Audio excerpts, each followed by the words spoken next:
You're closer than you think to mastering your energy. But beware, what if the power to control energy isn't something you have to earn, because it's already flowing through you right now? In this video, we uncover the forgotten teachings of Franz Anton Mesmer, the man who first mapped the invisible force running through your body, mind, and the world around you. He called it the universal magnetic fluid, not a metaphor, not a symbol, a real substance, as real to him as the pull of the moon or the weight of air on your skin. He believed this fluid was the hidden medium behind every movement, every emotion, every breath, a living current flowing through everything: stars, soil, muscle, memory. In his 1770 memoir, Mesmer described it as a force capable of propagating and communicating all impressions of movement. That phrase sounds simple, almost mechanical, but to Mesmer, it was sacred. It meant that behind every visible action, there was an invisible wave. Every ripple on water, every shiver in the spine, every thought that arrives before you understand it, carried, conducted, transferred by this fluid. He didn't see this as mystical. He saw it as law, not the law of man, but of nature. This magnetic fluid, he said, does not stop at skin. It flows through all matter, animate and inanimate, through the bark of trees, through the crust of the earth, through the blood in your veins, through the silence between stars. A single continuous field, a pulse, soft and ceaseless, weaving everything into one body. You've probably felt it, that moment in a forest when the air thickens with meaning, that sense that the moon isn't just beautiful, it's doing something. The way your hands sometimes hum when you're holding emotion, you weren't imagining it. To Mesmer, these were not metaphors, they were physics. He called the interaction between living beings and this force animal magnetism. Not animal as in wild or instinctual, but as in living, breathing.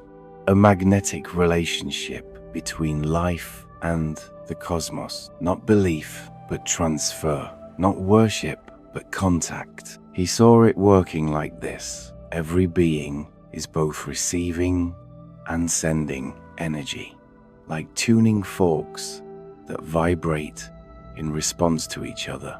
If one is dissonant, the others feel it. If one is strong, it can restore the weaker ones to harmony. A process not of words, but of resonance. And the universe, he imagined it as an immense electrical machine, a system of interlinked harmonics, celestial bodies acting like conductors, sending down waves of alignment or disruption depending on their position. The stars weren't just lights overhead, they were part of the circuit. Try to feel what that means. Everything from the arc of a planet to the tremble in your fingertips, playing its part in a universal composition. He compared it to an orchestra. Every body, every rock, every wind pattern, an instrument, some in tune, some not, but always playing, always moving, always connected by this fluid. He spoke of it as a universally distributed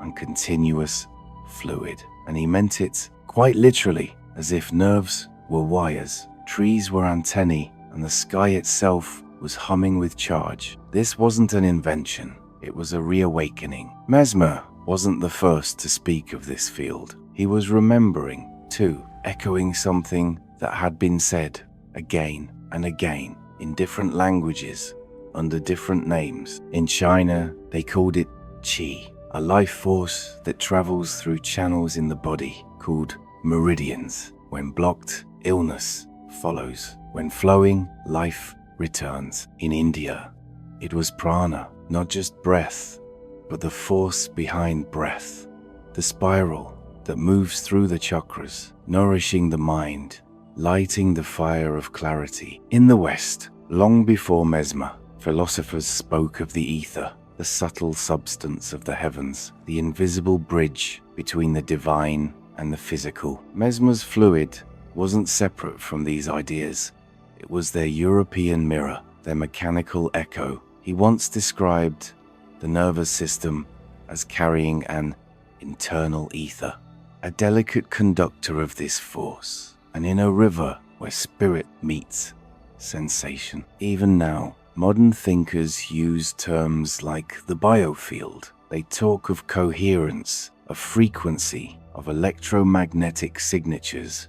And though the language has shifted, the intuition remains. What he called fluid, others call chi, or prana, or aether, or vibration, or field. But it's the same thing. You felt it when someone walked into a room and changed it. You've sensed it between your hands when you're holding silence. You've known it, even if no one ever taught you its name. Mesmer believed the body was not separate from the sky. In his earliest writings, he drew directly from Newton. He saw how the moon could pull the sea and asked, what then does it pull in us? He believed planetary motion stirred our inner tides, that the stars didn't just shine, they stirred, moved, whispered, and that we, without knowing, responded. Try this.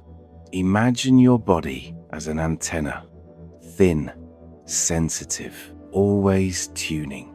The right alignment of thought, posture, planetary rhythm lets the vital currents flow freely. The wrong alignment brings stillness, blockage, dis-ease. He saw energy maps layered over the body, not drawn in ink, but felt like warm rivers beneath skin. Some of his students tried to capture them, drawing crude diagrams of flows radiating from the forehead, the chest, the palms.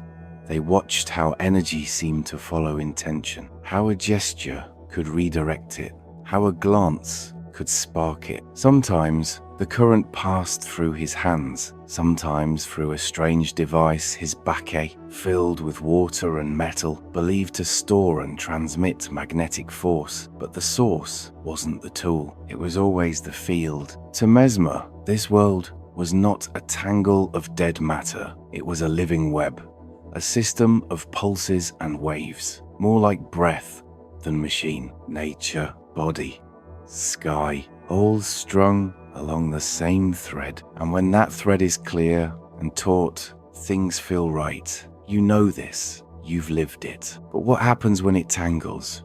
When that flow is blocked, or broken, or pulled too tight? That's where we go next. But first, feel how old this knowing is. Not Mesmer's alone. He was one voice in a long chain of remembering. This current, this living force, has been spoken of under different names, by different mouths, in different lands. And yet, the experience it points to is the same. In the mountains of China, they called it Qi, not as a concept, but as breath itself. Not just the air, but the charge behind it. Qi moves through hidden rivers in the body meridians. And when those rivers run clear, we feel alive, clear-minded, grounded. But when they clot, when they still, when they surge too wildly, something inside us suffers. Not just the body, the spirit, the clarity, the rhythm of our emotions. You've known this, the ache that doesn't show on scans, the tension that no stretch can release. That's Qi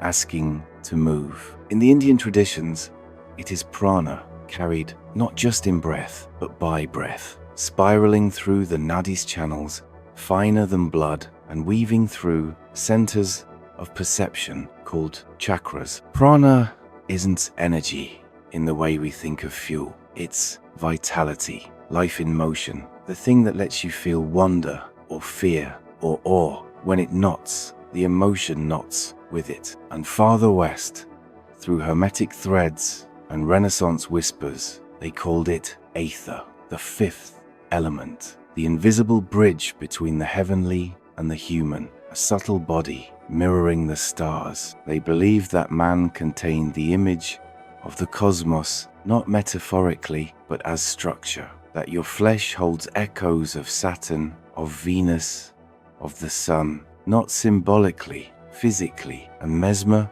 he stood here, in the middle of it all. In one hand, the inheritance of reason. He'd studied Newton, gravity, medicine. In the other, a listening heart, tuned to something deeper. He described the nervous system as carrying an internal ether. And when you hear that, remember what it means. That within you, right now, there is a current moving. Not just signals, but sensation. Not just sensation, but meaning. Today, some call it the biofield. Not to replace the older names, but to trace the thread into our time. Scientists speak of electromagnetic fields, of coherence, of cells syncing up like flocks of birds. They map the energy of organs. They track the frequencies of healing. But the pulse they're naming is ancient, different tongue, same heartbeat. So what is it? It is not chi, or prana,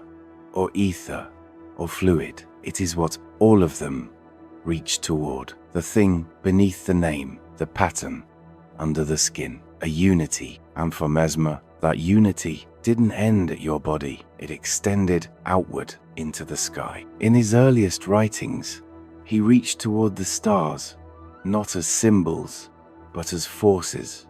His doctoral thesis explored the influence of planetary motion on human tissue. Think about that. He believed that just as the moon moves oceans, the heavens move us. Try it. Imagine your body as tide water, the stars as gravitational fingers, every shift above a tug within. He believed the planets didn't just mark time, they made tides, emotional tides, energetic tides, tides of clarity and confusion, of wellness and imbalance. You weren't wrong to feel strange on certain days. The currents was shifting. When the body is aligned with itself, with its breath, with the rhythms above the energy flows. When misaligned, it stalls, pools, or leaks. Mesmer mapped this, not with scalpels, but with sensation. He believed there were lines of energy running through the body channels that governed the flow of life force. His students tried to draw them. Crude diagrams, yes, but honest.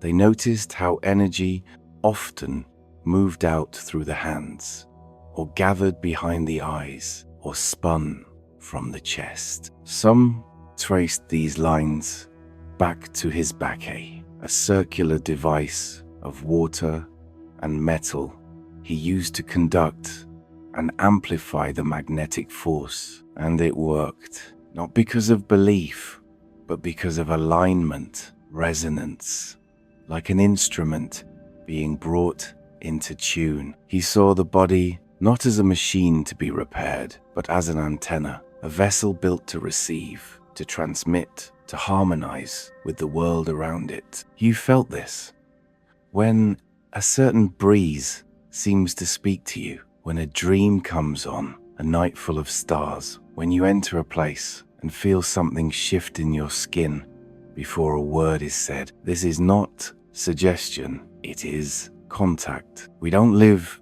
in a world of still objects. We live in a world of pulsing threads. Everything touches, everything moves, everything speaks, if you're quiet enough to listen. This was Mesmer's knowing, not of static parts, but of flowing patterns. Nature, body, sky braided together by a single current, a magnetic pulse that binds all things into one breath. But when that breath is interrupted, when the field becomes fractured, when the harmony breaks, Mesmer believed that illness begins long before the body shows it. He believed it begins when the current stops flowing cleanly, when something in the deep channels of your being twists, tightens, swells, or splits. He didn't see sickness as a mistake of flesh, but as a signal, a message from energy itself, saying, something has stopped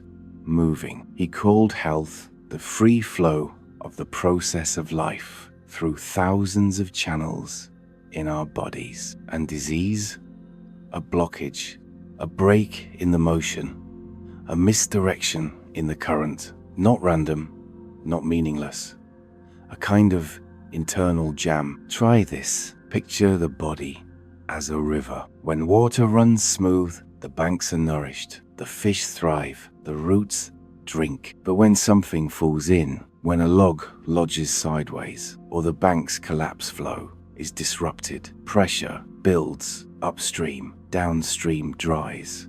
Pockets of stagnation appear. Some areas flood, others choke. This is how Mesmer saw illness, as the moment when the river inside you, this current of subtle magnetic life, can no longer find its way. His work then was not to cure in the way we think of it now. He wasn't fighting symptoms. He was listening for where the energy had gone wrong and helping it find its way back. His healing was a kind of unkinking, a removal of the unseen obstruction, sometimes gently, sometimes like a storm. And when the dam broke, when that stagnant pressure gave way, something happened. People didn't always get better quietly. Sometimes their bodies reacted like lightning had struck. There were convulsions, deep sobbing, sudden hiccups, fainting spells, breathing that changed rhythm without warning. These were not signs of distress to Mesmer.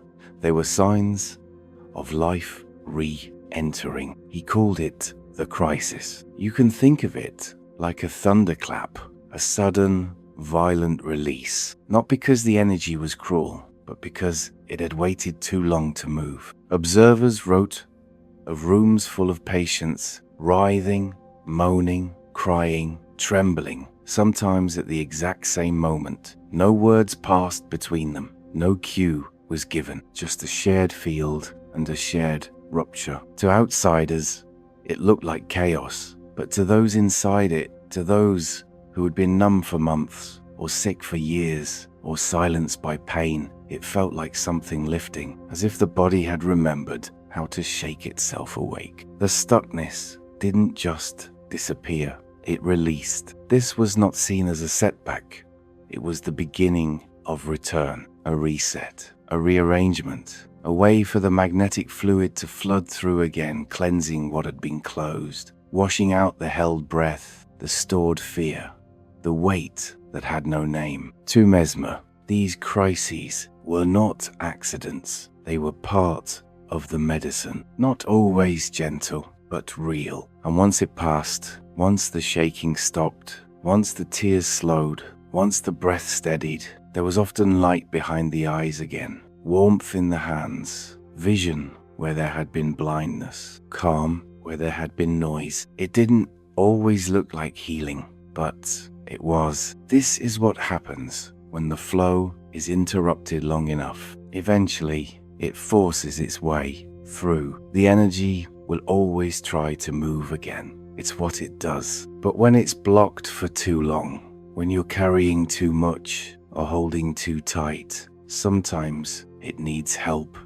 remembering how. That's what Mesmer offered, a way back into flow. And when that flow came back, when it began to stir or sputter or find its rhythm again, it didn't always fix what we expect, not right away. It didn't erase the pain like a spell, but it changed the current beneath it. He began to see patterns, not just in the crises, but in the symptoms themselves, signs that meant something deeper than they appeared. Anxiety wasn't just mental unrest. It was energy caught in the chest, either spinning too fast or refusing to move at all. You felt this, the tightening that doesn't come from fear, but makes fear, the invisible pressure rising with no clear source. That's stagnation, like chi stopped in its tracks. Panic, when it bursts, was sometimes just that energy trying to move again, too fast,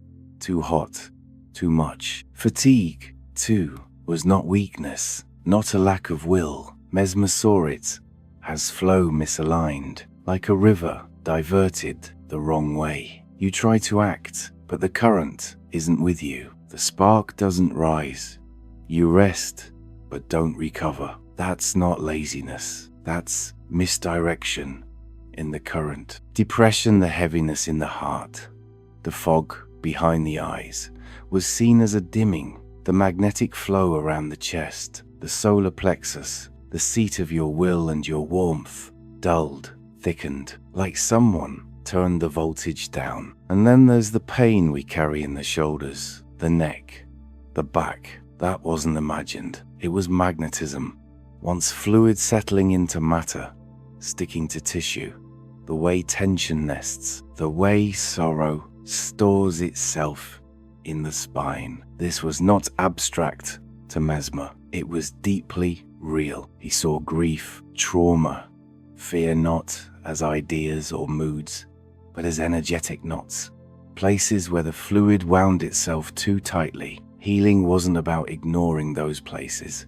It was about loosening them. And the loosening didn't come from words alone. He used the body, the breath, the hands, slow, deliberate movements above the skin, his magnetic passes to guide the current, sometimes just inches above the body, like stirring a field without touching it. And the field responded. He used sound too. Music played in soft, steady rhythms, environments that hushed the noise of the outer world so the inner one could speak again. He wasn't working only on muscles. He was working on charge. And in those sessions, things happened that medicine couldn't explain. There was Maria Teresa Paradis, a pianist, a child prodigy, blind since early childhood. But in Mesmer's presence, when he worked, not on her eyes, but her field, her vision returned, not always, not predictably, but when he was near, she saw, as if his magnetic field rekindled something in her that had never truly gone out. And another case, an aristocratic woman, paralyzed in her legs, carried in, laid on the floor, treated with nothing invasive, just hands, intention, presence. And then it began. Convulsions, shaking, a body flooded with release. And when it passed, she stood. To Mesmer, these weren't miracles. They were releases. The energy hadn't been gone. It had been jammed. You can think of it like a garden hose. Kink the hose, and the flow weakens. The spray falters. The pressure builds behind the blockage. You don't need a new hose. You need to unkink it. Or picture an electrical wire. If the circuit shorts, the light dims. Not because the light is broken, but because the path is. Mesmer acted like a human conductor, realigning the flow, re-establishing the charge. But he didn't do it alone. The space did part of the work. The quiet, the atmosphere, the permission. Healing happened in the body, but it also happened around the body, in the field. And this idea that blocked energy causes illness, and that restoration means return to flow, has never left us. You'll hear it today in traditional Chinese medicine, in somatic therapy, in hands-on healing. Different terms, same current. Mesmer just gave it a new frame. He taught that when energy is trapped, the body cries out. But when it moves again, when it is seen, stirred, released, something inside begins to rise. Vitality, clarity, return. And he began to understand something deeper still, that this energy didn't only move by nature. It could be guided, not by tools, but by the human will itself. That was the moment everything changed. In 1774, Mesmer sat beside a patient. His hands were poised to perform the movements he had learned, the sweeps, the gestures, the techniques that by then had become familiar. But something stopped him, not outside, inside, a stillness, a focus. a narrowing of everything in him into a single living point of intent. And the patient responded before his hands moved. Something in that stillness had reached across the space. Something in his attention alone had stirred the energy. That was his revelation, that the current did not only follow the hand, it followed the will. He began to see it clearly. It wasn't just what you did, it was how you were. The magnetizer's internal state shaped the field, the body, the posture, the gaze.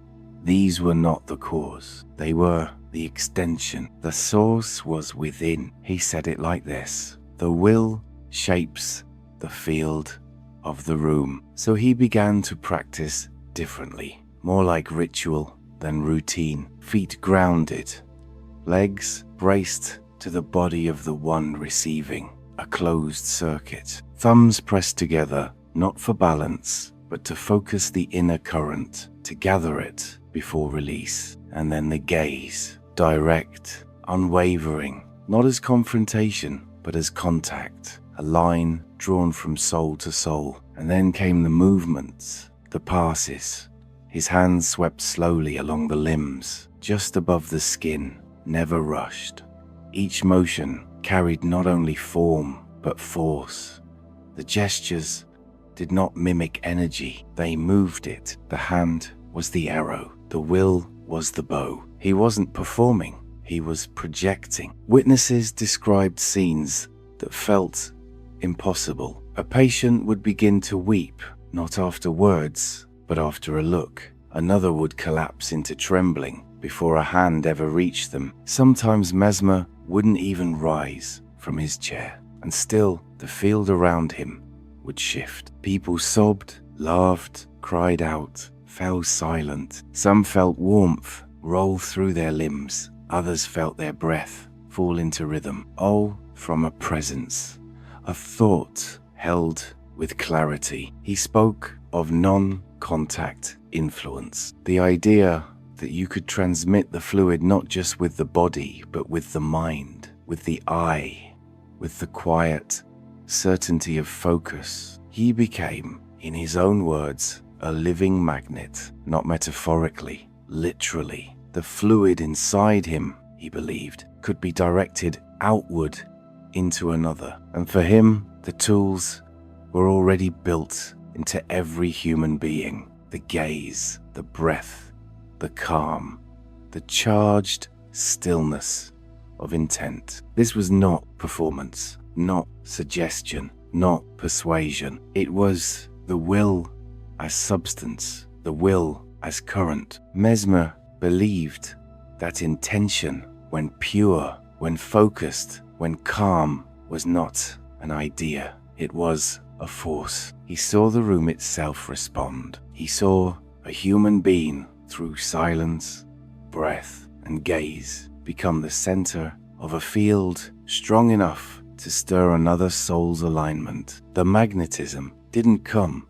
from outside. It came from within, and it could be felt without ever being touched. Sometimes by one person, sometimes by many. There were moments documented, witnessed, sworn to when Mesmer entered a room, and the room itself changed, not from words, not from drama, just from presence. People would begin to tremble, sigh, cry, laugh. Some collapsed softly into sleep. Others broke open in sobs they hadn't known they were holding. No hands had moved. No rituals had begun. Only the field, alive, charged, undeniable, pressing in from the edges. They called it contagious magnetism, and they weren't wrong. Because when a single will becomes that focused, that calm, that aligned, it doesn't stay contained. It expands. It tunes the space around it. It gathers the loose threads of the room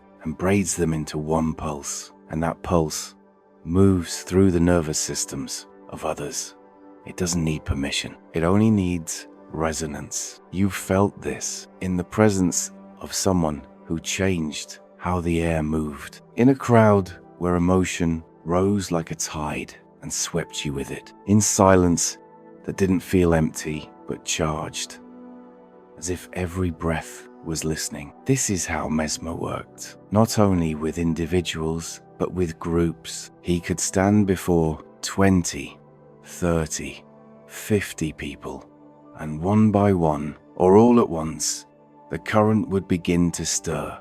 Eyes would glaze, limbs would twitch, mouths would open, not for words, but for release. And as this happened more, voices rose to challenge it. They said, it's all in their heads. They called it suggestion, delusion, theater, and even in their disbelief, they noticed something strange. The effects were still real. People fainted, people recovered, pain lifted, sleep deepened, emotions released. Even the critics had to admit imagination alone seemed enough to spark the change, to which Mesmer answered quietly, yes, because the imagination, he believed, was not fantasy. It was magnetism in thought form, a mental force, a shaping agent, not symbolic, but electric. He said,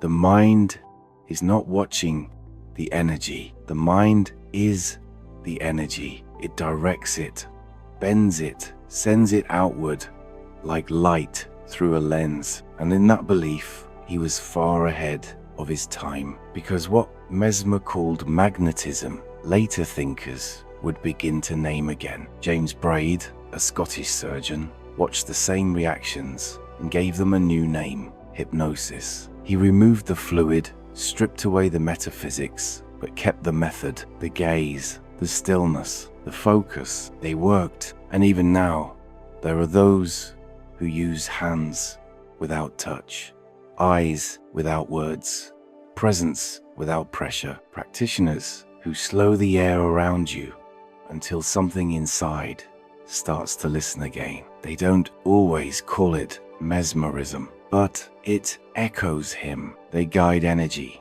with breath, with steadiness, with faith that the field between bodies can speak without voice. And when belief enters that space, real belief, not hope dressed up as logic, something happens. Because belief is not passive. Belief aligns. It tunes the instrument. It opens the current. It allows flow. Not because the healer is divine, but because the patient remembers how to feel, how to soften, how to receive. Some compare this to placebo, but Mesmer would say, no, placebo is the surface name. The mechanism is deeper. The belief doesn't mimic the healing. The belief is the healing. It sets the inner field to match the outer one. It completes the circuit. The will of the healer, the belief of the healed.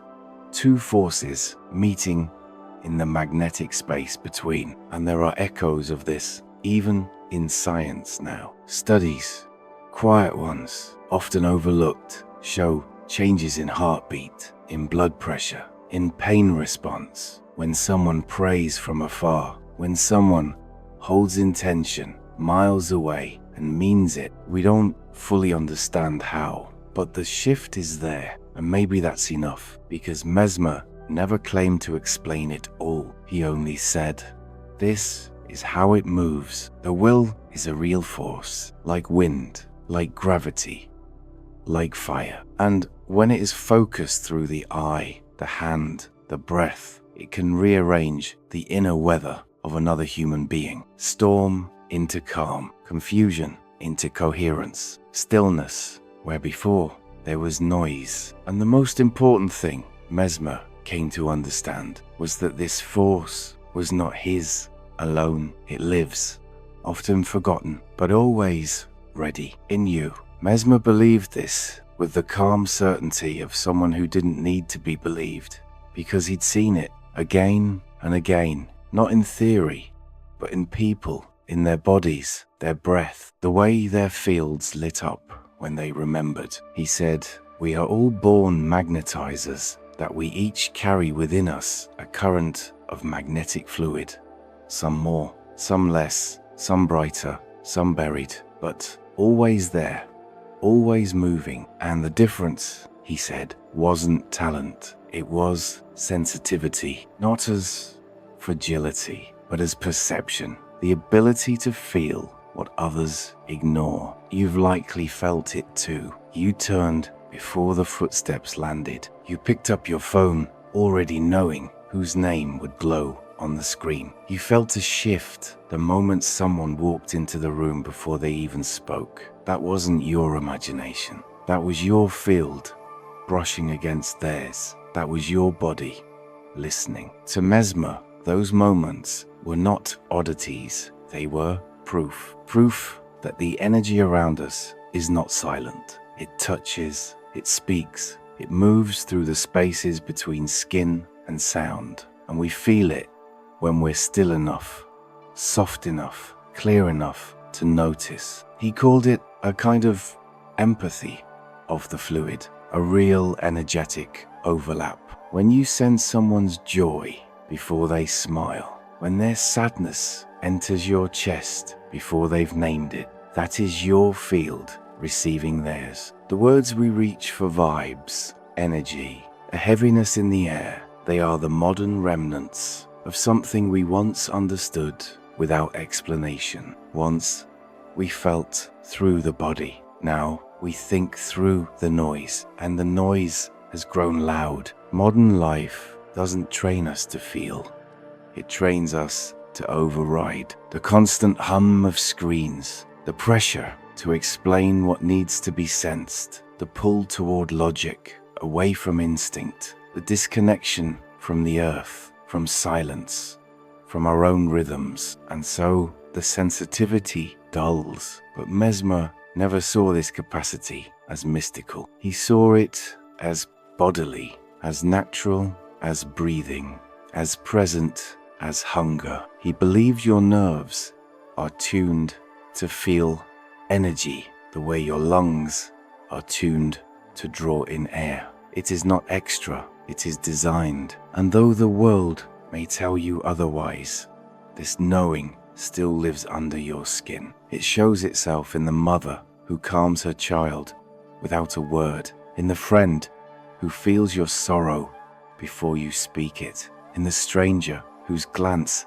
lingers just long enough to shift something in your spine. You didn't lose the gift. You stopped trusting the signals, but they never stop coming. Try this just once today. Pause before reacting. Feel the moment between the moment. Notice what your body is saying before your mind explains it away. That small shiver, that slight warmth in your palms, that soft lift in your chest when someone walks near, that's the current stirring. You've always had it. And Mesmer believed you could remember, not through belief alone, through practice, through quiet, through the return to things so simple, so close.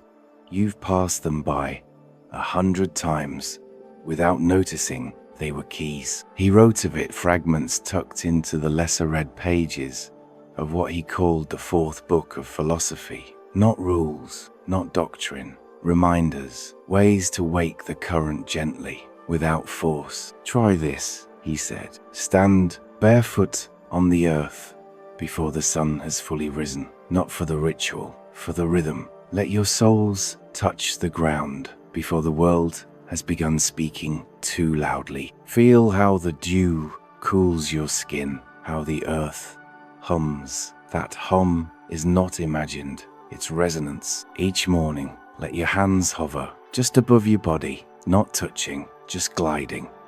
From forehead to chest, down the arms, over the belly, to the knees, slowly. This is a self-pass, not performance realignment. You're brushing your own field back into flow, not forcing, guiding. Breathe in time with the light. On new moons, slow and deep. On full moons, wide and expansive. On bright mornings, hold your breath just after inhale. Feel how it sharpens. On grey days, exhale. Longer, feel how it softens. The fluid inside you listens. It moves with rhythm, not speed. Eat food that still remembers sunlight, fruit that grew under sky, water that's been allowed to rest, movement that feels like music, not punishment. None of this is mystical. It's energetic clarity. It's hygiene, not of body, of field. These were not superstitions to Mesmer. They were repairs, simple ways to remind the nervous system what it already knows. And if you doubt it, look again at your own life. The mother who softens her child with a glance that's magnetic transmission. The warmth that stays on your chest after a real hug, that's the field lingering, still touching, even after the body's part. The shiver that rises from your spine when a line of poetry lands in the exact place you needed it. That's resonance. The strange relief of sitting under a tree with no words and finally remembering how to breathe. That's contact.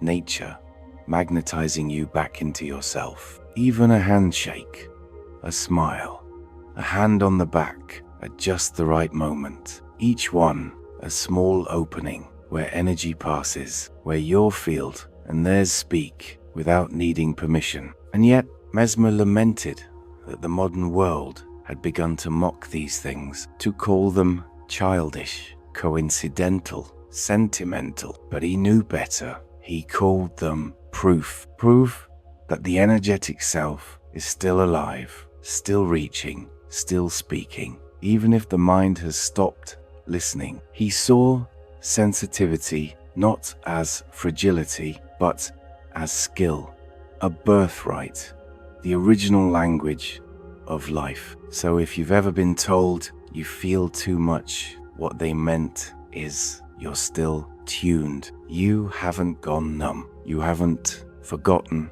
entirely. And all that's needed to return is this. Notice, trust, begin again. Stand barefoot, close your eyes, run your palms above your skin. Let your breath slow to match something older than words. Feel the current. You've been a magnetizer all along. You just forgot how to feel it. But step into the space he made, and you might remember. The room was dim, like dusk, preserved in velvet. Drapes drawn heavy to hush the daylight. Shadows softened the corners. Everything glowed in quiet. Mirrors lined the walls wide, polished, cold with memory, not for vanity, for reflection. They were placed to catch the invisible, to echo the magnetic fluid as it moved through the space. Mesmer believed that energy multiplied in light, especially when shaped by silver and stillness. Smoke curled in spirals from low braziers, frankincense or lavender or whatever scent opened the breath that day. Not overpowering, just enough to stir the air, to carry the room into another rhythm. And from somewhere, the sound of the glass harmonica, not loud, not sharp, a high, slow shimmer, like water, made music, played live, always so the vibration could enter the body before the mind caught it. The notes didn't entertain. They tuned, they quieted the nervous system until it could hear itself again. And in the center, the baquet, not a symbol, a device. A wooden tub, waist high, round like a wheel of still energy. Inside it, water laced with filings of iron, shards of mirrored glass, fragments of powdered crystal. Everything inside meant to hold charge. Mesmer believed energy could be gathered, stored, distilled. He wrote, animal magnetism could be stored up and concentrated like electric fluid. Out of the bucket, iron rods reached like spokes from a wheel, one for each patient. Patients sat in a wide circle around it, hands resting lightly on the rods. Some held them directly. Others were linked by rope or chain or touch. A human circuit, living wire to wire. They did not sit in silence because they were told to. They sat in silence because the air told them to. It was not performance, it was fieldcraft. Mesmer would sometimes place one foot in a basin of water laced with iron, one hand resting on a conductive tool, a rod, a chain, a staff cut from oak. In that moment, he became a conduit, a human-laden jar, drawing, grounding, transmitting energy through the room and into the collective nervous system of those gathered. Everything in the space was chosen to vibrate. The color of the drapes, the scent in the air, the placement of chairs, the tension of the rope between hands, the instruments playing their slow circles of sound. Even silence was part of the treatment. A pause in the music could trigger release. A single intake of breath, held just a little longer, could tip the field. You might have sat in that room and felt nothing at first, and then your fingers begin to tingle. Your chest loosens without knowing why. Someone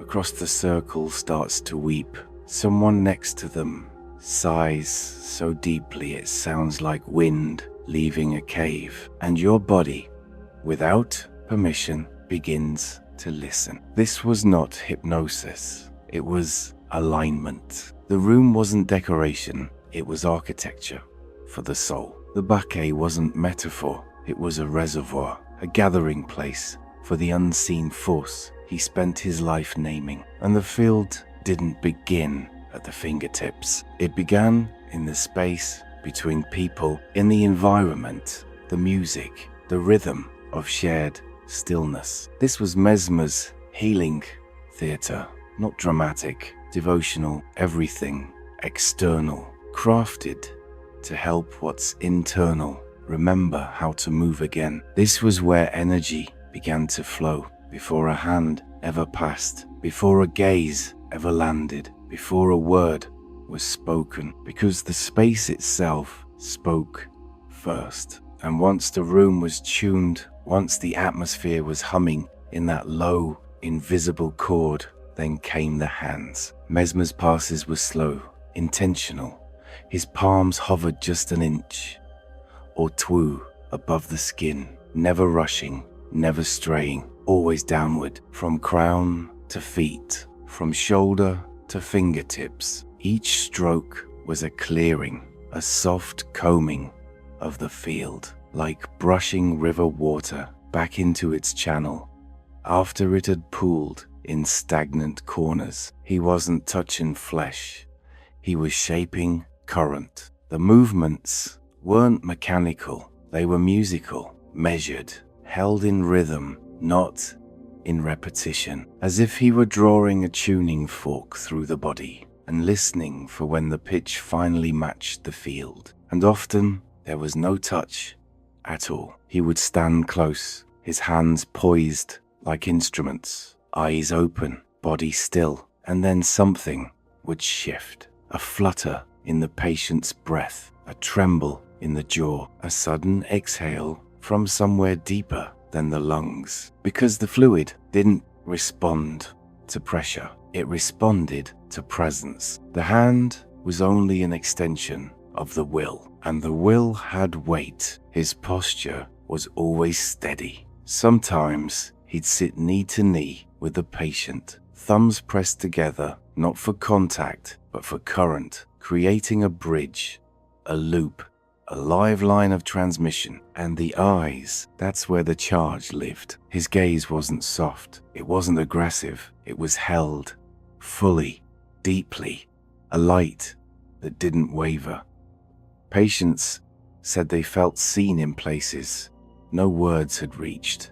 Some cried, some trembled, some entered trance without understanding how. He didn't blink much, not because he wanted control, but because his attention was total. The look was not for watching, it was for guiding. They called it influence by a look, and they meant it. He could stir someone's field without ever lifting a hand. And when one patient released, when the first sob cracked open or a body began to shake, Others would often follow, like a chord struck in the center of the room. Mesmer called it ignition, spark one, and the circuit discharges a cascade. Sometimes he'd have his disciples move through the group, laying hands gently, searching, not for symptoms, for congestion, flow, the unspoken current.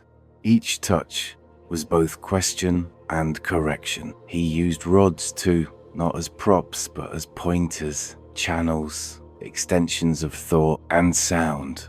Always sound. The glass harmonica, the violin, not for beauty, for breath, for entrainment, to pull the body's rhythm back into coherence. And when the flood came, when a patient entered crisis, when the field burst open in sobs, shaking, wild laughter, or silence, there was a room set aside, padded, protected, dim. This was not pathology. It was breakthrough, a full body clearing. And when they emerged, they were lighter, eyes brighter, voice steadier, as if something invisible had lifted. Then, when the current was calm again, Mesmer would speak soft words, guiding images, not suggestion exactly, more like seeding intention in a soil that had just been turned. He waited until they were open,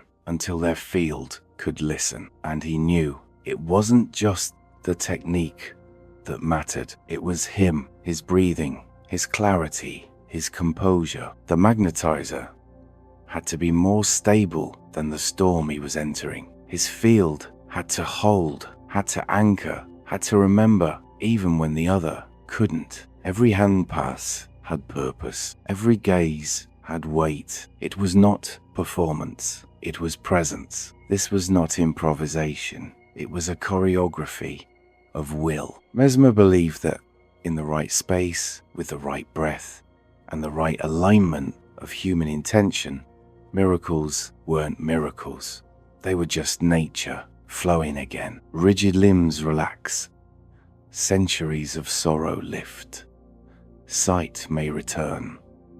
The unseen fluid, rebalanced by the hand and the eye, restores the living current. And the greatest truth behind it all was that these powers weren't his alone. He said they were nature's own, waiting patiently for anyone who remembered how to listen to the body, to the breath, to the energy in the room, to the way it shifted when the clouds moved, when the moon rose, when a breeze slipped under the door. Mesmer knew what so many had forgotten, that nature was not a backdrop, it was the instrument. He called it a fluid, but not in the way we think of fluids. Not water, not air, something finer, invisible, but not imaginary. Something that passed from star to blood without asking permission. Something that hummed inside your breath when you stepped into the quiet part of the woods. Something that stirred when the tide turned or the fog rolled in before dawn. He said, there exists a mutual influence between celestial bodies, the earth, and animate bodies. The means of this influence is a fluid that is universally distributed. You've probably felt it. The pull of the moon, not just on the ocean, but on your sleep. The way some days stretch like silk and others press down like stone. Mesmer would say that was the tide inside you, responding to the tide outside you. The magnetic sea in your nerves, pulled forward by the moon. The invisible string between your skin and the stars. This wasn't metaphor to him, it was medicine. He timed his treatments to the phases of the moon, watched the sky like a physician checks a pulse. When the moon waned, he knew the body was more willing to let go. When it waxed, more ready to receive. The sun, too, wasn't just light, it was ignition, a furnace of magnetism, a radiant conductor waking the fluid beneath the skin. Ancient doctors bled patients by moonlight, harvested herbs under certain constellations, told stories of gods like Chandra, whose silver touch governed not just tides, but emotions, cycles, dreams. They knew, even if they didn't say it the same way, that there is a rhythm to the body that belongs to the sky. And Mesmer, he listened closely, like it was music. He said the stars brushed over us in fine, magnetic waves, that the earth itself breathed magnetism into the morning mist, into the swell of a storm, into the hush before rainfall. He wasn't the first to say the earth was a magnet. William Gilbert said it in the 1600s, but Mesmer felt it in the soles of his feet. He told people to stand barefoot at dawn, not to worship, but to remember, to feel the field rising, to let their body realign like a compass needle in the hand of something older than science. He said the breath could be timed to the clouds, that the angle of the sun was a tuning fork, that barometric pressure wasn't just a number, it was the whisper of the planet shifting its charge. And if you knew how to listen, you could feel when it was time to move, or rest, or weep, or heal. None of this was superstition to him. It was the science of harmony. He believed illness was not disobedience of biology, but disharmony with the great natural clock. Not brokenness, but misalignment. A rhythm skipped, a beat lost, and healing. Healing was rejoining the music, remembering your part in the pattern. So try this. Step outside, just for a moment. Feel where the light hits, where the wind moves. Listen with your skin, with your breath. Let your body feel the field it forgot it was inside. You're not separate from it. You're a note in the song, and the sky is still singing. And water remembers it best, not as echo, but as current, as carrier, as mirror of heaven. Mesmer said it was never just a liquid. It was a channel, a conductor, a fluid that knew how to hold the sun in its surface and the moon in its depth. You've seen it, how a still lake turns to silver when the moon touches it. That wasn't beauty alone. That was transmission. He built his baquet from this knowing, a wooden tub, not sacred in shape, but sacred in resonance, filled not with mystery, but with magnetized water, softened by iron filings, glittered with fragments of glass, each piece reflecting back the fluid's light to itself. The rods protruding outward weren't decoration.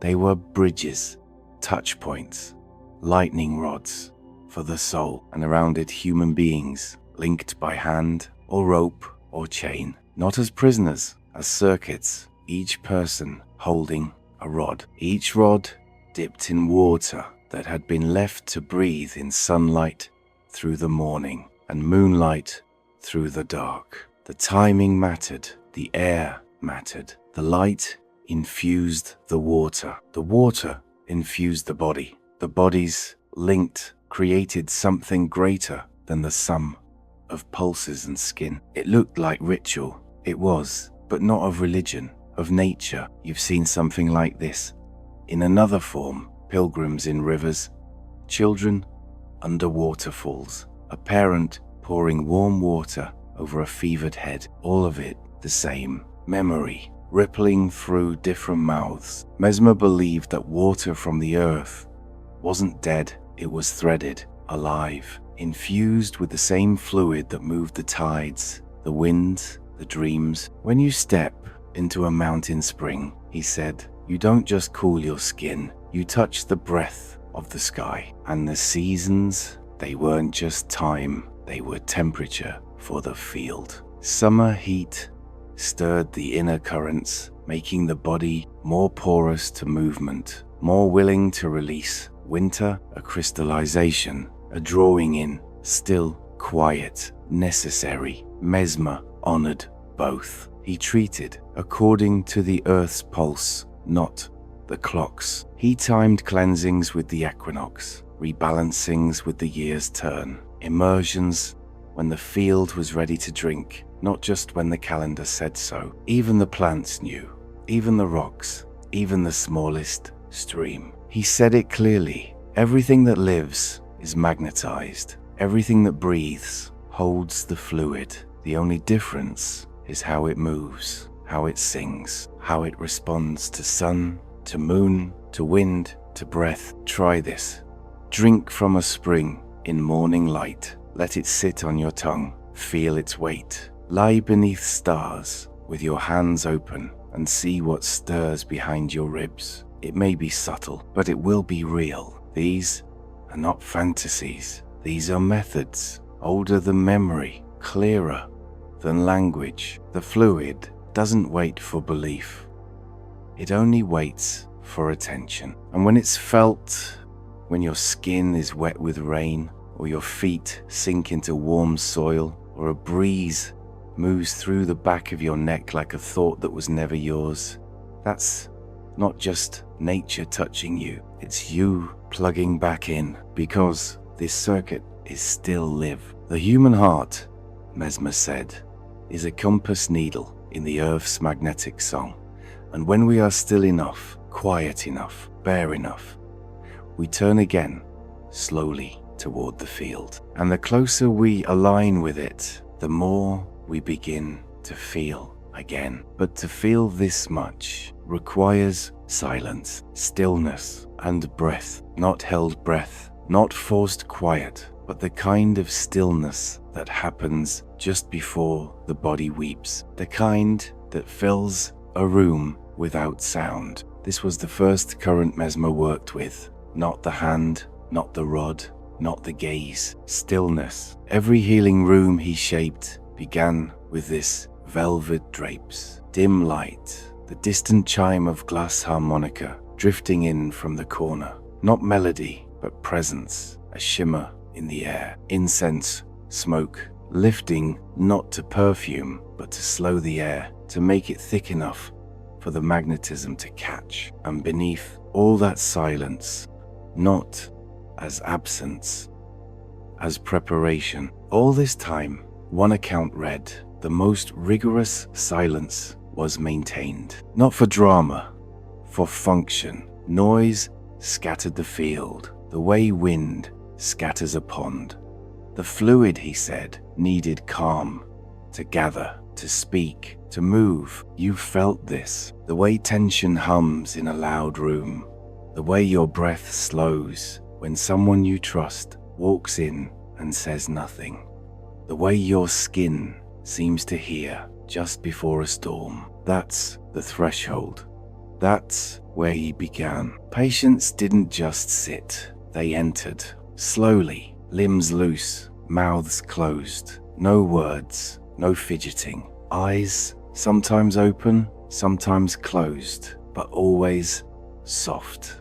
Their bodies became bowls, lakes, instruments, waiting for tuning, because before energy can be shifted, it must be heard. And to hear it, you have to still the static, the noise inside, the stories, the rushing, the naming. He said it like this: only in silence does the magnet speak. And it did. People reported tingling in their hands before they were touched, warmth rising in the spine as Mesmer entered the room, pressure in the chest, not panic, but presence, just at the moment the breath held, as if the air itself had changed texture, became thick, viscous, electric. This wasn't suggestion, this was alignment, and it began always with the decision to quiet not just the voice, but the mind, the posture, the pulse, because rage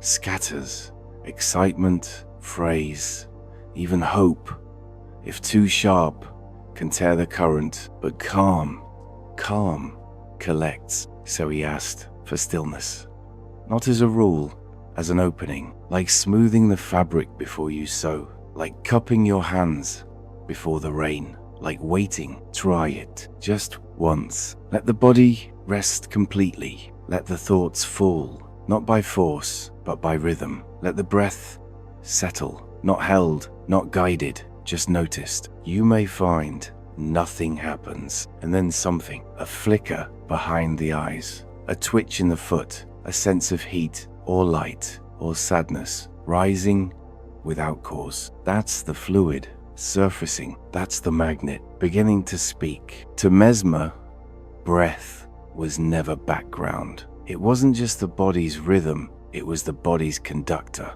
He didn't teach breathing as relaxation. He taught it as alignment, as a ritual tool to draw the fluid in and guide it where it needed to go. Not casually, not randomly, with rhythm, with intention, with reverence. Each inhale was a gathering, each exhale a release, each hold a pause where something invisible could settle, like drawing in light, holding its shape and letting go of the shadow. He taught it in 3 parts. Inhale, through the nose, deep into the belly, not high in the chest, not short or strained. A breath that pulled from the base of the world. It was described in his writings as breathing in the morning air of Eden, or the night sky pouring its tides into you. This wasn't metaphor. It was a way to name a sensation, one you've likely felt, even if you didn't know what to call it. That moment where the air itself seems to taste different, when breath doesn't just fill the lungs, but expands something you can't quite point to. Then came the retention, holding not with force, not like a clench, but as if you're cradling something small and lit, a spark, a rhythm. That pause between inhale and exhale wasn't dead space. It was alignment, the space where your own pulse met something older, slower, deeper. Mesmer described it as sinking to the turn of the cosmic spheres, a moment where the breath is no longer just yours, but part of the great field spinning all around us. The release came last, a long, slow exhale, smooth, quiet, no push, no sighing through the teeth, just a gentle letting go, like the breath was carrying something old out of you, tension, memory, noise. He called this the sigh of release. Not a metaphor, a function, a way to expel what he called old griefs, emotions not cried, not spoken, not even remembered, but lodged and ready to leave. You didn't need words for it, just breath, and within it, all counting, silent, internal, a rhythm that gave the mind something to follow while the field adjusted itself. Un, deux, trois on the inhale, the hold, the exhale, again, not mechanical, not performative, just a soft structure, like a prayer with no language, a way to keep the breath honest. Mesmer knew the field, responded to rhythm, and when the rhythm came from within, the body became an instrument tuned to the current. This breathwork wasn't theory to him. It wasn't mystical either. It was energetic hygiene, a way to clear the noise, to slow the heart, to calm the static of the mind so the skin could begin to feel again. Because in his logic, breath was not just oxygen, it was delivery, a carrier, a current moving through a vessel. He believed the magnetic fluid rode the breath the way wind rides a wave. It wasn't metaphorical, it was anatomical, just a subtler anatomy than we were ever taught to feel. There are records of patients lying still, eyes closed, their bodies untouched, reporting sensations long before any passes or rods were used. One account reads, each breath became a step closer to clairvoyance of the magnetic field within. Not a vision, not prophecy, just presence. a finer awareness, as if the body had been full of static and suddenly signal clarity, sensation, because in Mesmer's world, no energy moved outward before moving inward first. The passes didn't start with the hand, they started with breath. The gaze didn't magnetize until the self was stilled. Everything began inside, always, in silence, in breath, in the willingness to feel the field within you before ever touching the one around you. And that field, the one within, is never isolated. The breath may begin with a self, but the current it stirs, that current reaches others. Magnetism doesn't stop at your skin. It doesn't care about boundaries the way we think it does. It flows, it touches, it moves through proximity, attention, emotion. It moves between people, and that's where we'll go next. Mesmer believed that every person was a magnet, not figuratively, but quite literally. Each human body carried within it a current of vital fluid, and just like magnets, people attracted, repelled, and affected one another through fields that could not be seen but could certainly be felt. The physician himself, he wrote, is a magnet of a very special kind, but that magnetism was not reserved for healers. It belonged to all of us. Every glance, every breath, every presence in a room carried its own signal. And when two signals came close, they met, they blended, they resonated, or they didn't. You've felt this. The way your whole body seems to breathe easier around certain people. The way laughter deepens with someone who matches your rhythm. The way two hearts can sync without a word, or two minds can finish one another's thoughts without effort. These weren't social coincidences to Mesmer's followers. They were energetic alignments, fluid interweaving, a moment when two currents moved as one, creating a harmony neither could have generated alone. This was more than emotional closeness. It was physiological. Lovers who shared pulses, friends who healed faster in each other's presence, siblings or twins who sensed pain across distance. Mesmer's disciples spoke of spontaneous rapport, a state of mutual flow where vitality increased and clarity emerged. Not magic, not chemistry, magnetism. But just as some energies blend, others distort. A person grounded and calm becomes a stabilizing presence, their field smooth, coherent, like a warm current passing through the air. But someone gripped by rage, panic, or grief sends out jagged waves. Their field becomes turbulent, and that turbulence spreads. One person enters a room, and everyone tenses. Another speaks, and clarity ripples out like light through water. It's not about volume or charisma. It's about the charge they carry. Some people drain you, not with malice, with misalignment. Mesmer called them anti-magnets, fields so scattered or incoherent that they disrupted others by proximity alone. You've walked into a space and felt tired for no reason, sat next to someone and felt your mood collapse. These are not metaphors, they're exchanges. The field is porous, it absorbs, it reacts, and the inverse is also true. A person in full alignment, calm, clear, internally coherent, can uplift others just by being near. Their presence becomes a balm, their silence a tuning fork. They don't push, they don't perform, they just hold a field that invites others into resonance. To Mesmer, none of this was abstract. He believed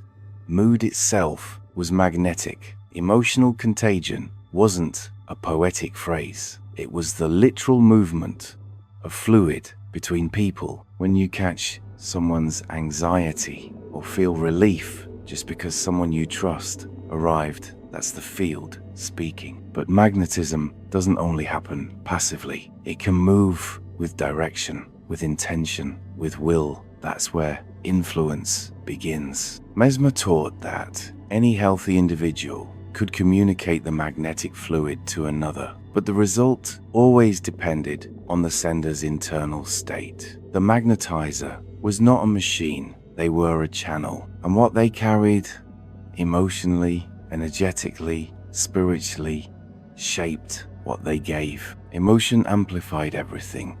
A gentle, grounded heart radiated a smooth current that soothed others.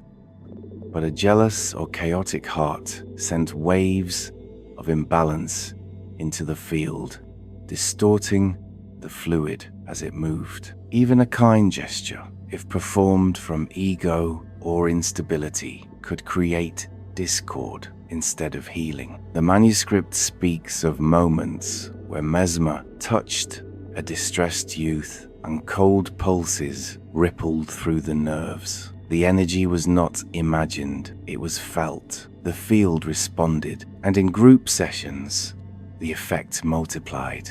One person out of harmony could shift the tone of the whole circle. A single intense emotion, joy or terror, spread like ink in water. Magnetism could also repel. Two people with charged fields, both inflamed, both resistant, could exhaust one another in seconds. Arguments, power struggles, unexplained tension. These were not just personality clashes, they were field collisions, like poles repelling, a magnetic rejection. Neither person was at fault. The currents simply could not blend. Every encounter was an exchange, a handshake, a glance, a shared breath. Each one carried fluid. Influence was not always visible, but it was always present. A word could uplift or destabilize. A smile could transmit calm or conceal disruption. Even silence could carry a charge, depending on the coherence of the one holding it. Mesmer warned that magnetism could be misused, even unconsciously. To touch someone was not always to heal. To give fluid was not always to nourish. If the magnetizer was unstable, emotionally conflicted, hungry for power, or scattered in intent, then the field they extended could confuse, deplete, or overwhelm. Some fields were open, too open, easily influenced, sensitive to every wave around them. Mesmer believed these people were especially vulnerable, not weak, but porous. They absorbed what others released, and in the wrong company, they lost their center. But he also believed this sensitivity could be honed into a strength with practice, with awareness, with alignment. A porous field could become a discerning one. A sponge could become a tuning fork. In the larger world, this wasn't just personal, it was collective. Leaders, teachers, and those who spoke to many at once acted as magnetic anchors. A tyrant filled with chaos could drain the very vitality of a people. A wise one, clear, courageous, and internally sound, could recharge the entire room, the entire movement, the entire moment. Magnetism, in Mesmer's view, was always relational. It was never neutral, and it always carried responsibility. Every encounter, every touch, every presence was a test of coherence, a test of clarity, a test of whether the current you carried would heal or harm. And that brings us to the next question. What happens when a person, unbalanced within, attempts to wield this power? The same force that heals can just as easily unravel when the magnetizer is misaligned. Mesmer never spoke of this force as safe. He spoke of it as sacred. And sacred things are never casual. They amplify, they intensify. They take what's already there and draw it to the surface. Light, shadow, sickness, clarity. Magnetism does not discriminate. It reveals. He warned that the fluid is like water. clear and life-giving when flowing as it should, but let it stagnate, let it be stirred by anger or tainted by ego, and it floods, ferments, devours. The subject must approach with reverence, he wrote, the magnetizer with a pure spirit, because the fluid is not a machine. It doesn't obey technique, it answers spirit. You felt the difference. The touch of someone calm and grounded is not the same as the touch of someone frantic, even if their hand is gentle. One soothes, the other leaves you buzzing, scattered, unsure why. The fluid listens to what's behind the gesture. It listens to the condition of the soul. That's why Mesmer feared the ambitious, the ones who chased power before coherence, the ones who thought will alone was enough. Because when you try to move the fluid without first aligning the vessel, what comes through is distorted. The field trembles, the current spirals, confusion enters, and sometimes worse. In one passage, he describes a volatile young man filled with emotion, convinced he was ready. He mimicked the passes, said the right words, tried to channel the energy without first stilling his own. Within minutes, his hands shook, his eyes widened. He fell to the floor, shouting of voices that burned, of visions he couldn't control. Voices of fire and brimstone, the scribe wrote. It wasn't madness, it was misalignment. The energy didn't punish him, it mirrored him. It brought forth what he had not yet steadied. If the soul of the operator is not stout, Mesmer warned, its own sickness shall be fanned into flame by the fluid's might, like lightning in a cellar. What might have illuminated becomes the spark that sets the whole structure burning, not because the force is wrong, but because the container wasn't ready. There were others, pages filled with stories of collapse, people who tried to magnetize before they had cleared their own grief, rage, confusion. They thought the act would cleanse them. Instead, it magnified their state. Chronic insomnia, emotional breakdowns, messianic visions. One spoke of being drunk on spirit, unable to sleep for weeks, convinced he had become a divine channel. But his life unraveled, his body gave out, his mind could not hold what he had invited in. Again and again the same line appears. The unprepared becomes his own victim, not punished, overwhelmed, like a child trying to run before their legs are strong, not because the energy is cruel, because it's immense. A river meant to turn the wheel of a grounded soul, not flood the basin of one still cracked by inner conflict. Mesmer made it clear, magnetism isn't a trick, it isn't a technique, it's a moral act. To magnetize, the manuscript reads, is like to pray, not performatively, not for show, but because prayer, in its truest form, is alignment. It is the soul entering coherence with something vast, mysterious, and utterly alive. Those who approached the work with ego often found themselves inflated, not enlightened. Delusions of grandeur, claims of universal insight, mania mistaken for awakening, and beneath it all, depletion. Because the body cannot sustain a current it was not prepared to hold. There is one final line in the old text, written as both a warning and a vow. He who would administer this gift must wash his hands in light and truth, lest they be soiled by lead. This is not metaphor, it is instruction. Purify not your tools, but your intent, not your hands, but your heart, because magnetism magnifies, and if what it touches is chaos, that chaos becomes vast. But if what it touches is clarity, then clarity grows.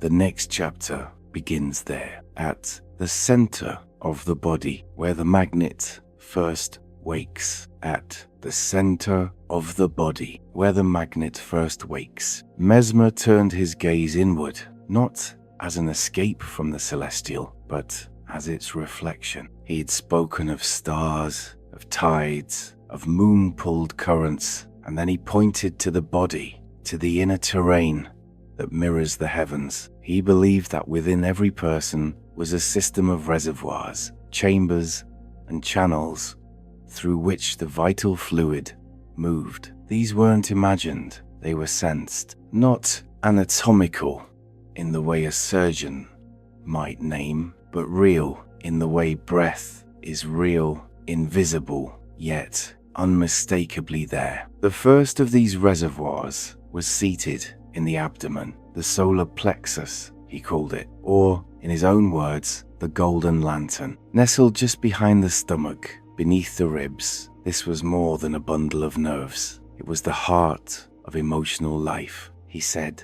It held the echoes of memory, desire, loss, and joy. When blocked, it could feel like anxiety curling inward, but when open, when aligned, it radiated a soft warmth that some patients called a second sun. Others felt it as a pulse of clarity, as if the fluid itself had awakened there and begun to glow. You've likely felt it too, a moment of calm that seems to begin in your belly, a fear that tightens before thought can name it. Mesmer wasn't inventing new sensations, he was naming what we already carry. And then there were the hands, tools of intention, ends of the current. The manuscript speaks often of how the fluid congregates in the palms. One patient described it as a tinge of fire, another a breath of cold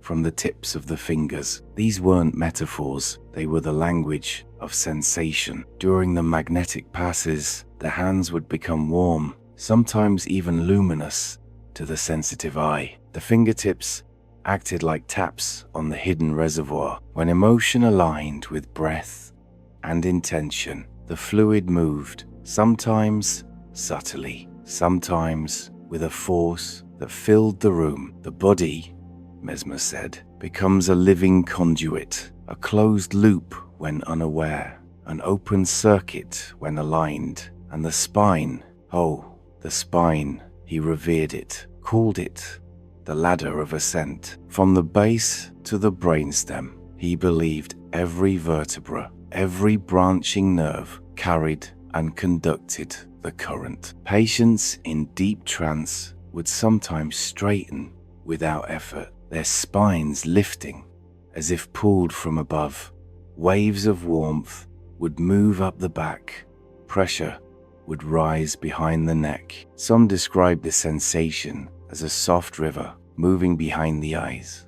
Others said it felt like being lifted from within, gently, steadily, as if magnetism itself had become a wind. And always this upward pull led toward the brow, toward what the later mystics called the third eye. Though Mesmer never used that phrase, he called it the eye of God in the skull, the point between the eyebrows where perception shifts not outward but inward. The manuscript records patients describing a sensation like a doorway opening, cool air at the forehead, a widening, a clarity that was not of thought but of presence. He said this was where the fluid meets vision, not physical sight but insight, inner sight, the perception of energy itself. This movement from belly to spine to brow was not mechanical. It could not be forced. It rose,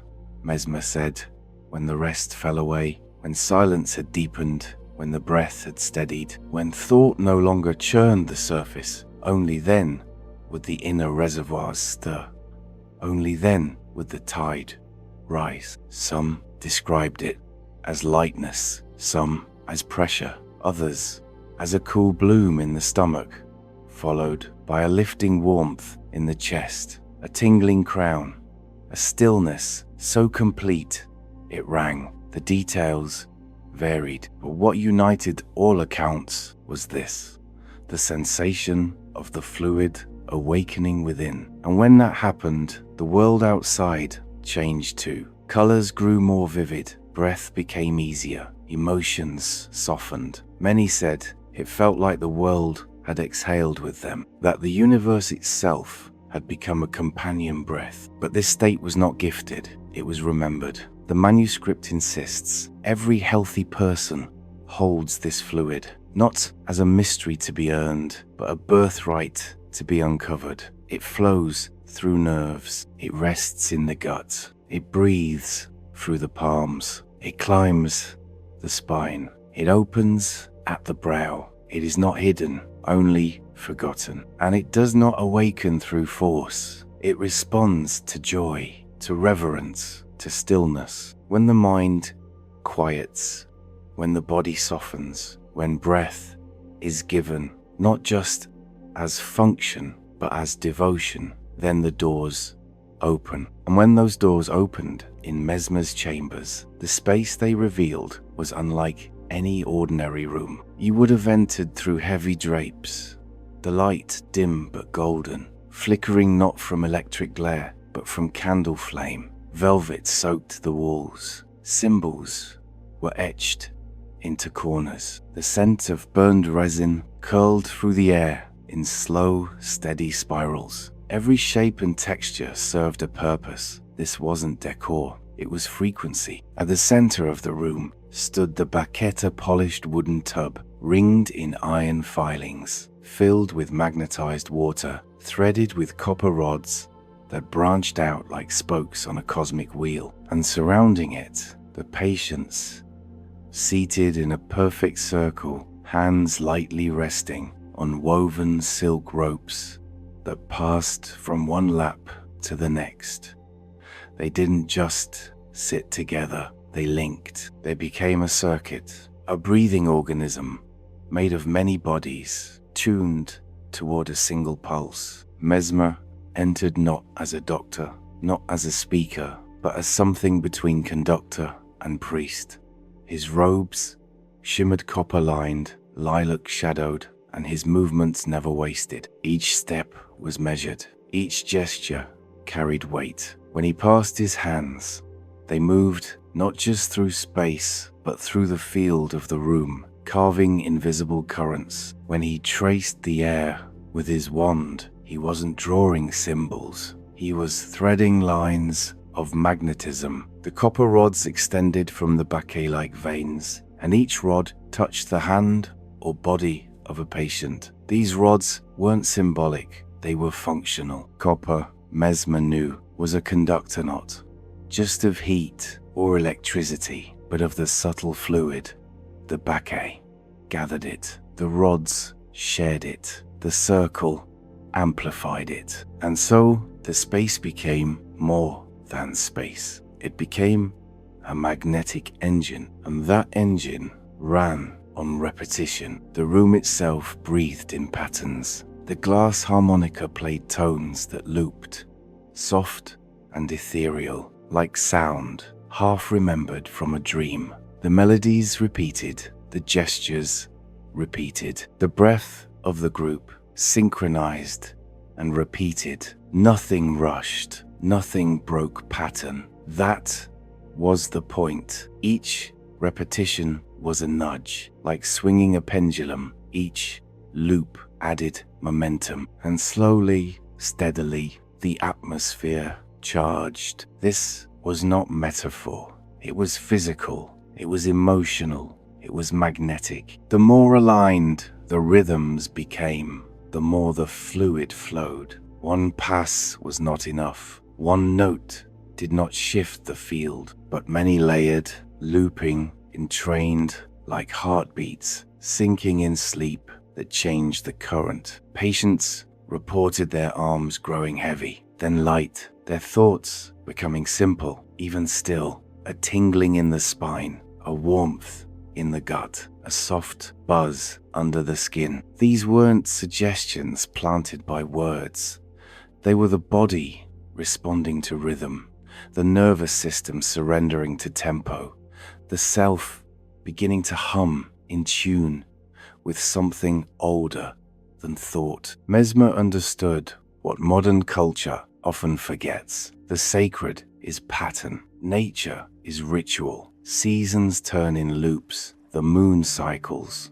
The tides come and go. The body's pulse is a drum.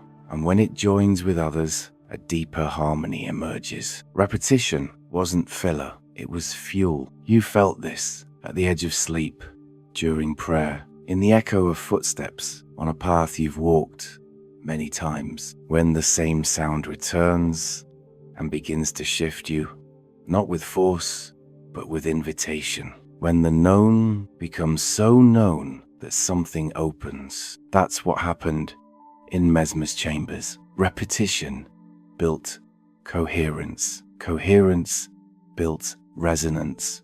And resonance opened the field. This wasn't about belief. It was about design. Mesmer didn't ask his patients to imagine. He asked them to feel, to breathe, to stay, to follow the rhythm, and the room did the rest. When the body was still, when the field was tuned, when the pulses matched, and the breath slowed to the pace of the harmonica's rise and fall, then something emerged.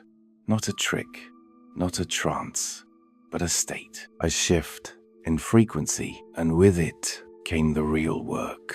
The release, the stir, the tears, the laughter, the flush of heat in the limbs, the sudden knowing in the chest. It didn't happen at once. It happened through the turning, through the repetition, through the circularity that mirrors how the universe itself movessen around star, thought around memory, current through wire. Mesmer didn't create magnetism. He created the chamber that remembered it, the circle, the pattern, the sound, the sequence. That is what gathered the current. That is what aligned the field. And all of it began with rhythm. Mesmer believed this rhythm was not invented, but remembered from the stars, from the tides, from the deep pull of seasons turning over themselves like breath in the body of the world. What happened in that chamber was not performance. It was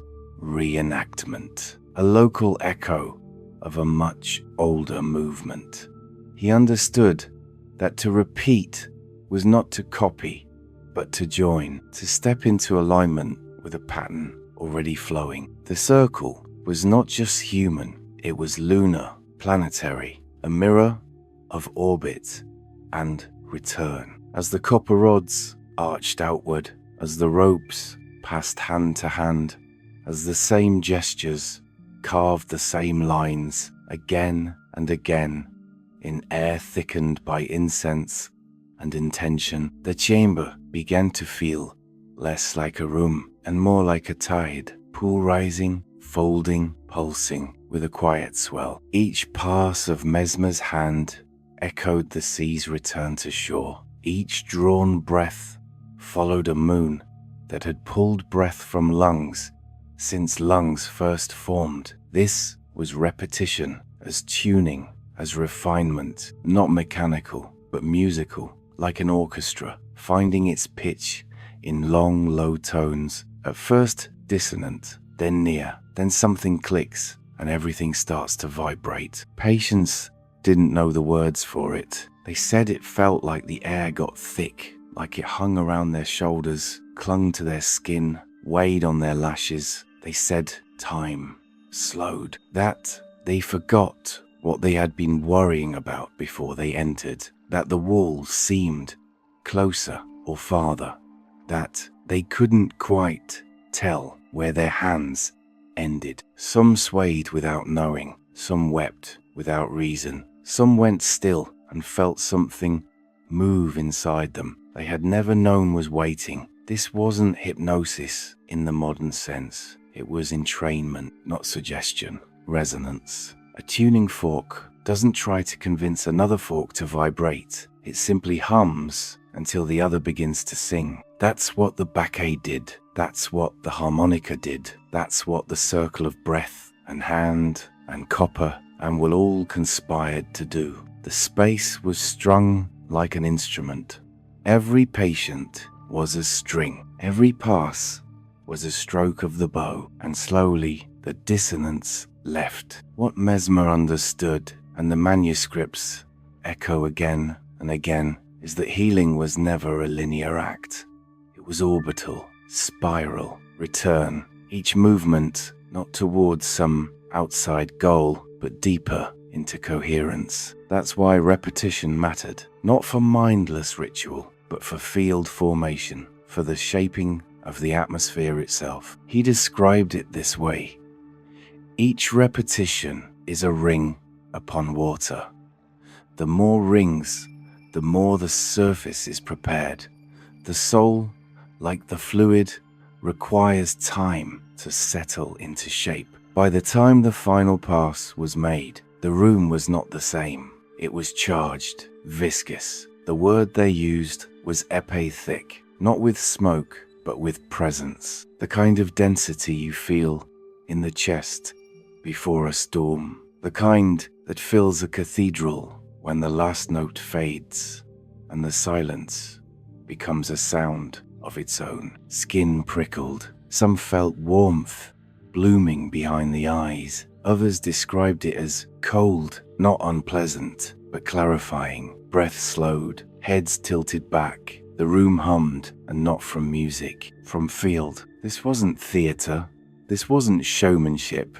It was geometry, design, the kind the cosmos has always obeyed. Moons repeat, seasons return, planets orbit, never in straight lines, but curves.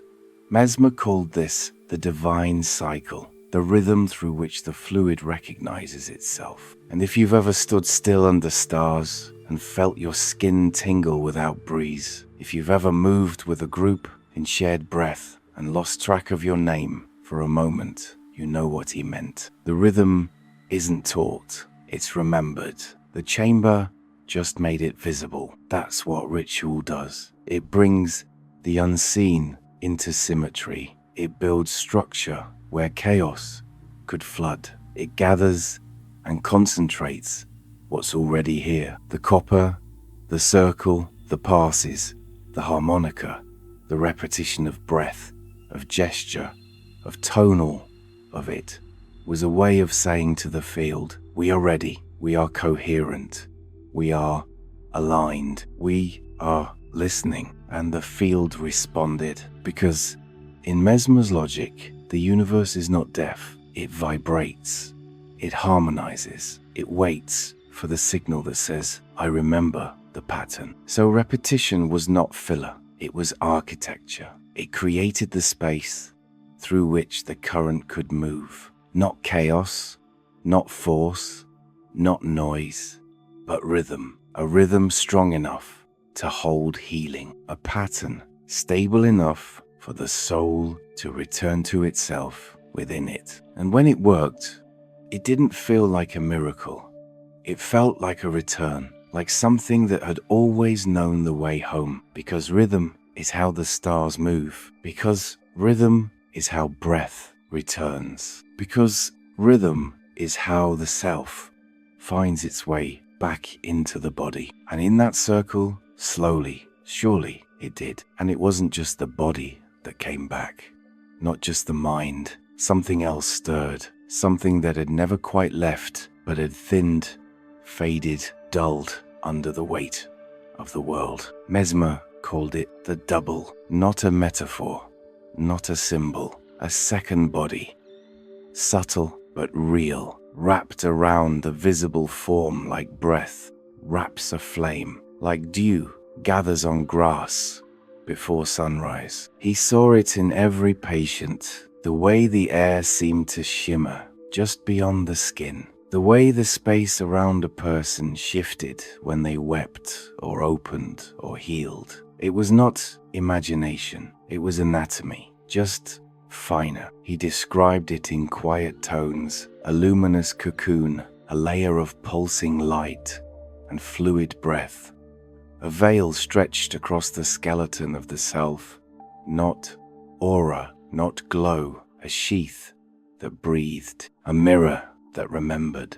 This was the etheric body, the part of you that records every joy and grief, like impressions pressed into soft wax, the part that lights up when you laugh without defense, the part that dims when you carry pain too long alone. You felt it. You know when it tightens, when the air around someone feels heavy before they speak, when you walk into a room and sense something left behind by an argument, when someone touches you with presence and something invisible inside you softens. That's the ether. Mesmer saw it pulse, dim, expand. He saw it twist from trauma, saw it cling with need, saw it rupture when sorrow was too deep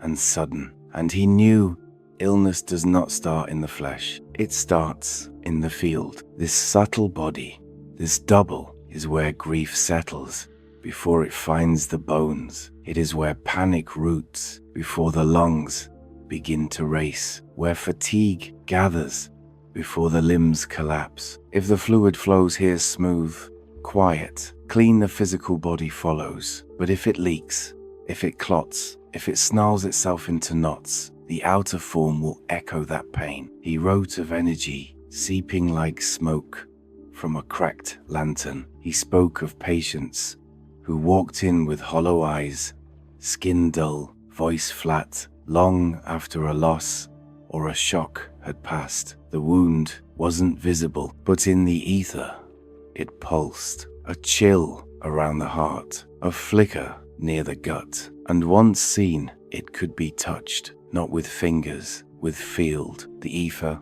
is porous. It breathes others in. Some absorb too much. They walk into a room and soak up every unspoken feeling. They leave drained, agitated, unsure why. In the baquet, Mesmer noticed it often. The new ones, wide open, left buzzing or crushed.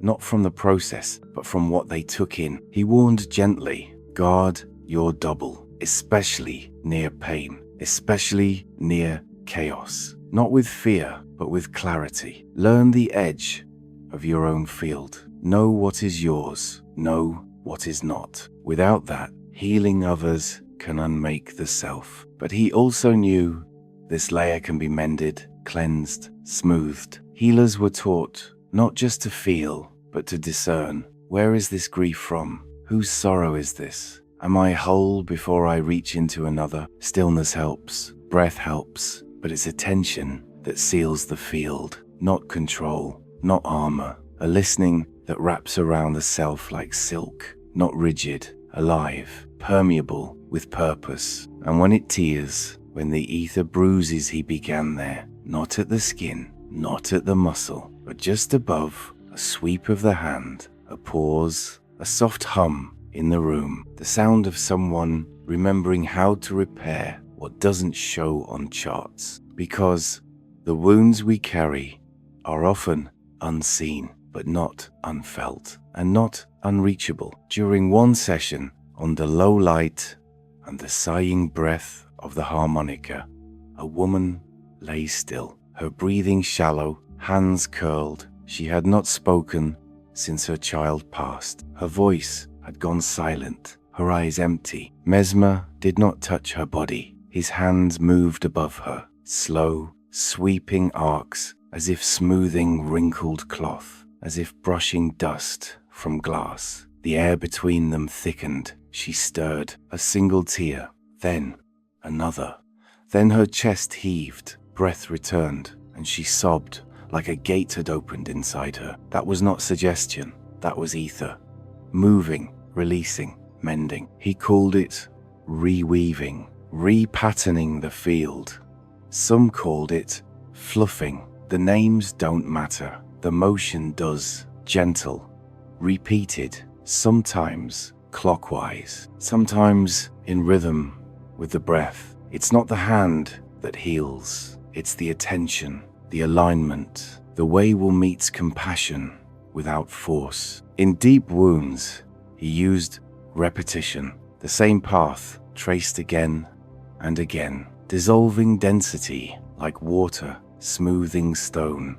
He believed the field had a vibration all its own, and that trauma detunes it. So the healer's job is not to fix, but to retune. And when it works, there is no scar, no incision, but something returns. Patients would sit up lighter, blinking like they hadn't seen color in days. Some said they could smell flowers. Others said food tasted again. Some just smiled, unsure why. He wrote, "The field realigns and the self remembers how to hold itself." Again, to Mesmer, the etheric body wasn't extra. It was central, the seat of vitality, the skin of the soul. Without it, nothing holds. With it, even the broken can find coherence again. You've felt yours, haven't you? In moments of awe, of heartbreak, of reunion, the feeling of something more real than the body, humming just beyond the skin. That's not wishful thinking. That's your subtle anatomy. Care for it, with breath, with presence, with space to feel. Feed it like you feed your flesh. Not with food, but with light, with beauty, with honesty. It knows what's false. It craves the true, because this body, the etheric one, is the prism. Through it, light becomes shape. Through it, memory becomes form. Through it, the soul finds home in the body again, and healing begins, not in the cells, but in the shimmer just above them. Mesmer understood that no energy was meant to stay still, that nothing sacred thrives in hoarding. He taught that we are not meant to hold, but to move, to let life flow through us, like breath through a flute, like wind across tall grass. The magnetic fluid, he said, is not a possession. It's a passage, a current that knows its way if only we allow it. He told it simply, we are conduits, not containers. And if we forget this, if we grip too tightly, guard too fiercely, close too often, the fluid turns, stagnates, churns. Either way, it cannot be kept. It was never ours to store, only to carry. You've likely felt it. The difference between holding and offering, between guarding your energy and letting it pass through. The tension when you resist, the ease when you release.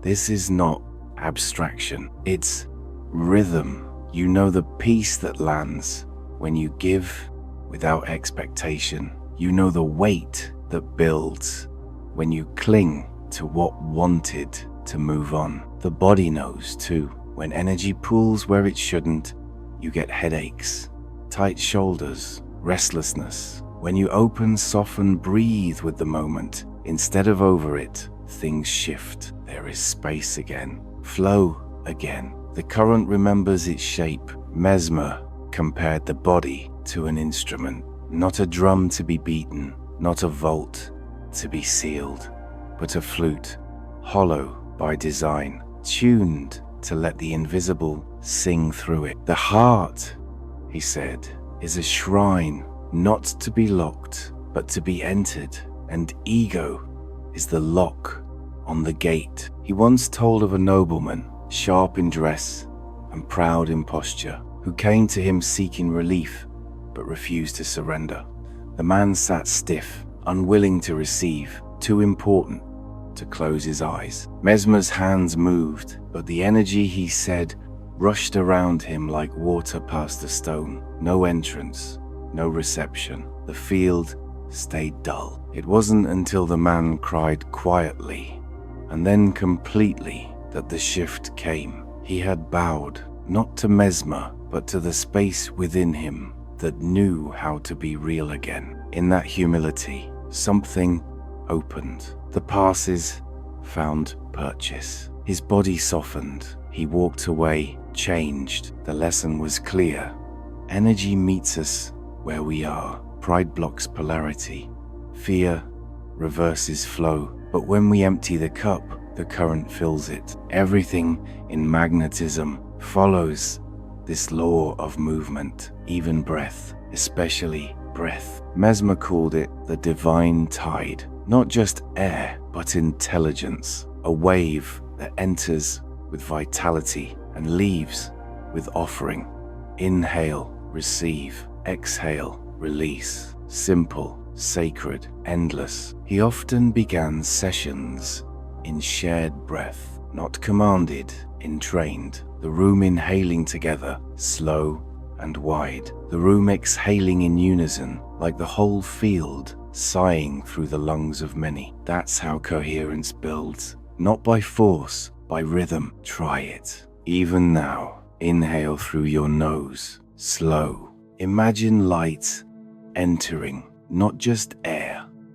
Feel it reach your belly, not just your chest. And now exhale longer, softer. Let something go, something you've been holding too tightly. Maybe it isn't even yours. This is what Mesmer meant by living as a channel, not waiting until you are perfect to give, not hoarding love or calm or presence, but becoming the kind of person through whom those things move. A mother breathing calm into her child's fevered skin, a stranger softening a room just by walking in quietly, a circle of seekers breathing together, changing the atmosphere without saying a word. The energy doesn't drain you when you give like that. It doesn't cost, it multiplies.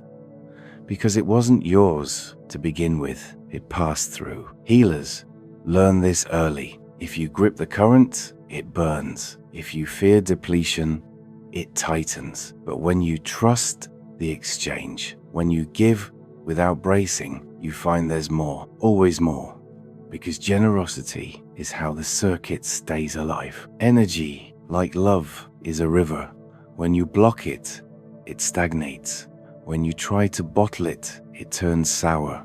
But when you let it pass fully, without clutching, you become the riverbed. The light flows through. The current sings. Mesmer wrote, "When love passes through you, you grow. When you try to keep it, you wither." The magnetic human is not a sealed battery. It is a lantern, a channel, a vessel that lights up only when open. So breathe again, not just for oxygen. Breathe to participate, to circulate, to enter the exchange. Let energy move in, move through, move out. Let your hands soften, let your spine rise. Let the current do what it's always wanted to do, flow. And as it flows, something within you remembers what it means to be alive, not just as a body, but as a bridge. Mesmer knew what few dared to say aloud, that belief is not an accessory to healing. It is the conductor. The bridge is built from within. He saw it again and again. The energy could circle, swell, shine, with potential but without belief. It could not land. Doubt breaks the circuit. Faith completes it. He spoke of it not as hope or optimism, but as a field condition, a tuning, like two forks across a distance. Only those that resonate at the same pitch will sing together. You've felt it. The difference when someone meets you with open presence versus guarded skepticism. You can tell, even before they speak. If something is blocked, the body knows. Mesmer once treated a noble woman, known for her ridicule. She had come to mock, not to mend, and so nothing moved. His hands traced their usual rhythm, but the air stayed still. Her field was closed. The wick, as he said, was rolled tight. There was nothing to catch the flame. Only after silence and stillness, only when she set her laughter down and let herself feel just a little, did the current respond. He described the moment as a spark finding tinder, a flicker and then a glow, because faith to him was not delusion. It was the unrolling of the wick. The match meant nothing without it. He warned gently, disbelief is not passive. It resists, it leaks, it distorts, even when unconscious, even when quiet. The patient who clenches their gut, who watches the healer like a test. They may say they're open, but the field doesn't lie. Energy meets readiness, not words. That readiness goes deeper than thought. It's not intellectual agreement, it's resonance. When the nervous system, the etheric layer, and the intention align, that's when the current flows cleanly. That's when the body, the field, the being all say yes. He called belief a form of tuning, the soul a resonator. The healer strikes the chord, but the patient must be tuned to receive it. If not, the string stays slack. The sound never rings out. There's a line he returned to often. Better a single-hearted fool than a doubting sage. Not because ignorance is better, but because pride stiffens the field. The skeptic stays armored. The one who risks trust, even naively, opens a channel, and healing, he taught, is not imposed, it is received. In some cases, he would place a hand on the patient's brow, not to comfort, but to cohere, whispering affirmations not as suggestion, but as magnetic invitations, guiding the subtle body into agreement, into harmony, into yes. Faith then was not a wish, it was a voltage. It tipped the balance. When heart and mind and breath moved in one rhythm, the current answered. It did not have to be forced. Nature responded. That was the law. Belief was never blindness, not to Mesmer. It was clarity, the willingness to align with something deeper than logic. The recognition that healing comes not when we demand it, but when we become the conditions for it. And so he didn't ask his patients to believe blindly. He asked them to feel, to notice the moment the breath deepened, the moment the field warmed, the moment their chest, for no reason at all, felt softer, because that moment meant something. That was the wick unrolling, the circuit completing, the light beginning to catch, and from that light, something more begins to form. Not outside you, but from within. You've already touched the instruments. You've held them, even if briefly, without knowing. Focus, stillness. The simple act of breath meeting silence. The weight of your own hands, pulsing with warmth, hovering over someone you love.